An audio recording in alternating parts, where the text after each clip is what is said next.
Assalamualaikum warahmatullahi wabarakatuh. Perkenalkan, nama saya Rifan Faridza dari kelompok 4 akan menjelaskan tentang rangkaian single line pada praktikum ASTL modul 3. Yaitu pada percobaan pertama kita dapat merangkai rangkaian menggunakan etap 12.6 dan pada rangkaian terdiri dari generator, kabel, 3 trafo, motor, kapasitor, lem, dan 2 bus. Dan baiklah, untuk yang pertama kita masukkan data pada modul single line diagram. Yang pertama pada generator.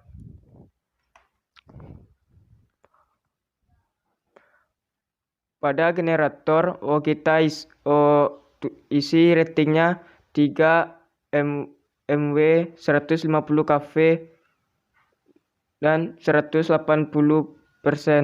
Dan jangan lupa kita mengklik swing. Dan selanjutnya pada kabel, lengthnya kita bikin 20 km.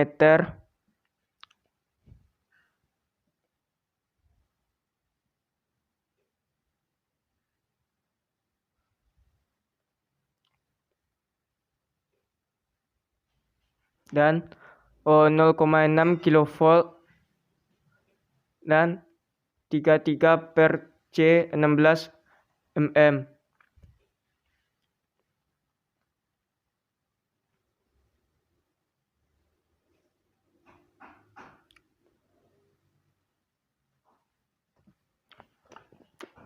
Lalu pada trafo 1 kita masukkan data yaitu 300 kVA 150 kV ke 20 kV. Dan jangan lupa kita ubah tipikalnya ZXR pada impedansi. Kemudian pada trafo 2 yaitu kita masukkan data rating sekundernya yaitu 0,38 kV dan power ratingnya 700 kVA, dan jangan lupa impedansinya tipikal ZXR. Dan pada trafo 3 begitu juga, kita voltage rating pada sekunder 0,38 kV dan power ratingnya 1600 kVA dan impedansinya tipikal ZXR. Dan oke. Dan pada lam itu kita masukkan data sebesar kVA-nya 200 kVA.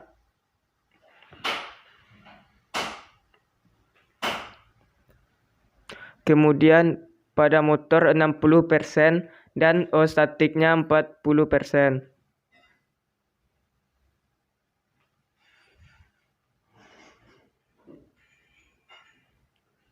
Baiklah, kemudian kita masuk ke percobaan yang pertama, yaitu dengan menggunakan variasi pada nilai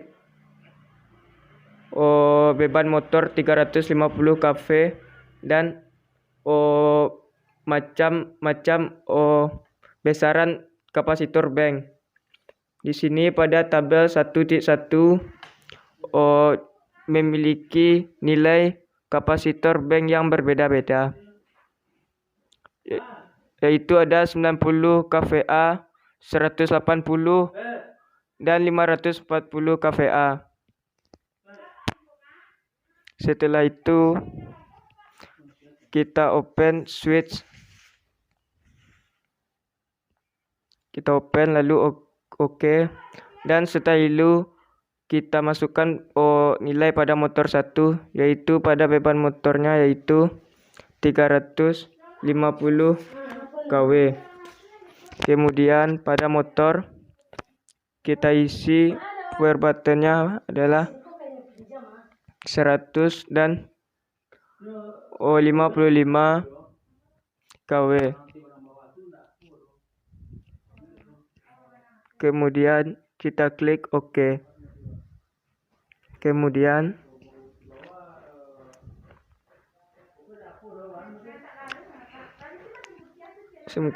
kita jalankan rangkaian.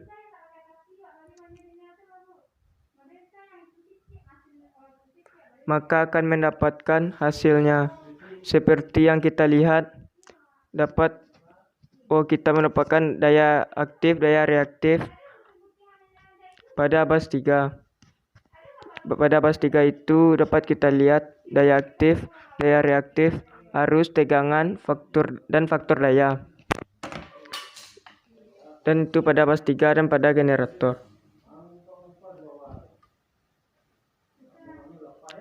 Dan untuk selanjutnya kita dapat menentukan nilai arusnya, yaitu dengan menggunakan kita ubah ke ampere, maka akan ditampilkan nilai arusnya.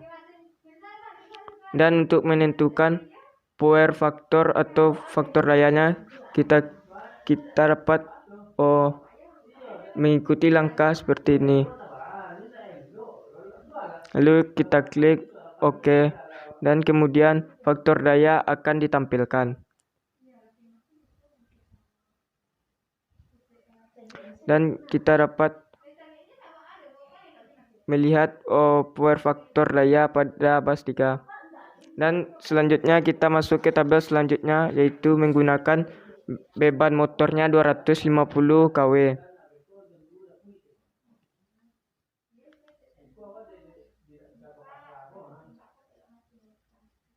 Dan kita lakukan percobaan seperti tadi.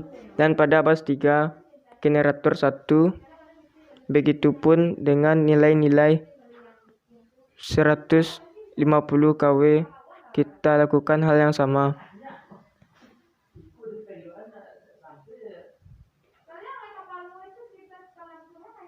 Kemudian di sini kita menggunakan kapasitor bank, yang mana untuk kapasitor bank ini kita set pada switch-nya,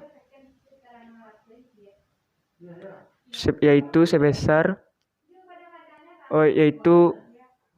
kita close, dan kemudian kita set dan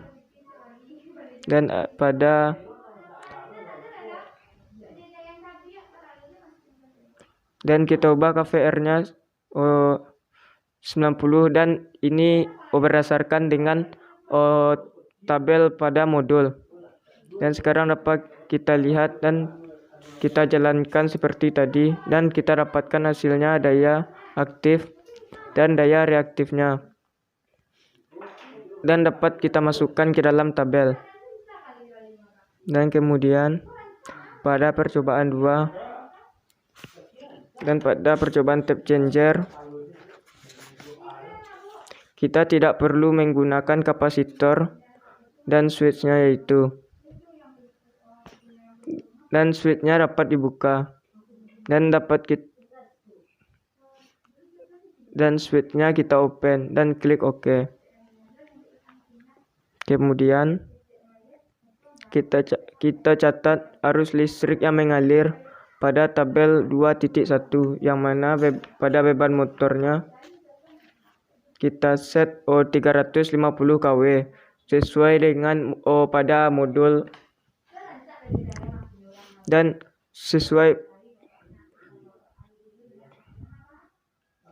kemudian kita jalankan rangkaian tersebut.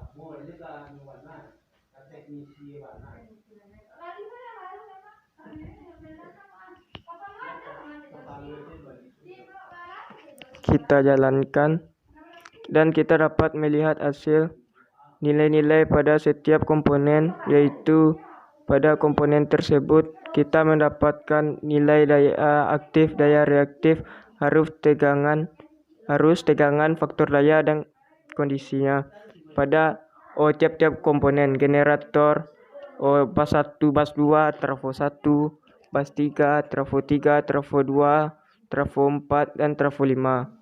Lalu kita masukkan data tersebut ke dalam tabel. Dan kemudian kita dapat menentukan nilai fungsi dan dapat kita melihat kondisinya pada keadaan normal atau tidak normalnya pada rangkaian ini. Dan dengan cara kita klik,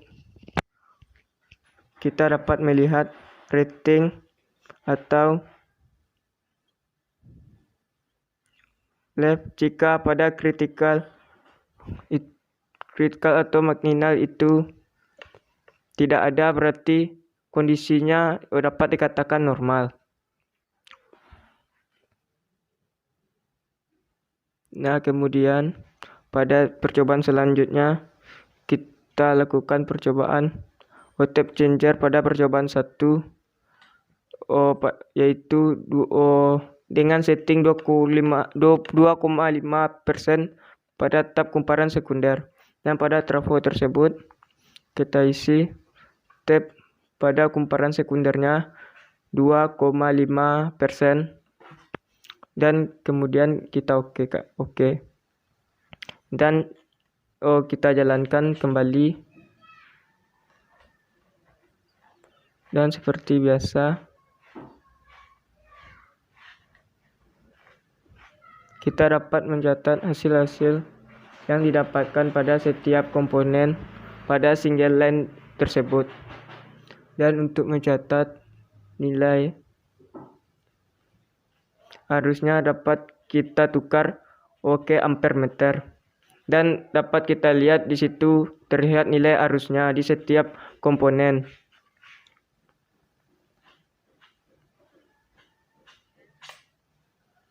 Dan kemudian kita dapat menentukan kondisi alurnya seperti langkah yang dapat kita lakukan seperti tadi, dan yaitu dengan kita klik dan kita lihat critical marginalnya. Kalau tidak ada, maka kondisinya normal. Mungkin